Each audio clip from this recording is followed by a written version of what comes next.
എനിക്ക് ചില കാര്യങ്ങൾ സംസാരിക്കാനുണ്ട്. വീട്ടിലായാ പറ്റില്ല, എന്റെ അമ്മ വിഷമിക്കും.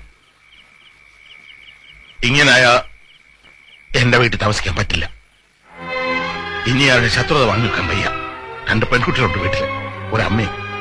പട്ടിണിയും പരിവട്ടം ആണേലും മനസ്സമാധാനം ഉണ്ടായിരുന്നു. അപ്പൊ അത് തകർന്നു. അച്ഛാ, അറിഞ്ഞുകൊണ്ട് ഒരു തെറ്റും ഞാൻ ചെയ്തിട്ടില്ല. ആയിരിക്കാം. 10-27 കൊല്ലം നോക്കി വളർത്തി. 2 കൊല്ലം കേസ് നടത്തി ഉണ്ടായിരുന്ന സമ്പാദ്യം മുഴുവൻ തൊലച്ചു. ഇനി ചെലവാക്കാൻ പണവും ഇല്ല, ആയുസും ഇല്ല. എനിക്ക് വേറെ ഉണ്ട് മക്കള്, അവരുടെ കാര്യം നോക്കണം. സന്തോഷമുണ്ട്, തുറന്നു പറഞ്ഞതിൽ സന്തോഷമുണ്ട്.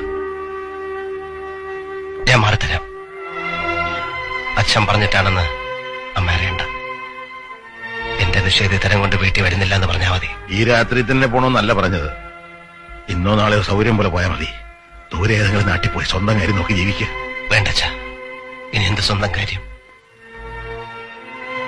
അച്ഛൻ പൊയ്ക്കോളൂ. കാണണമെന്ന് തോന്നുമ്പോ ഞാൻ വരും.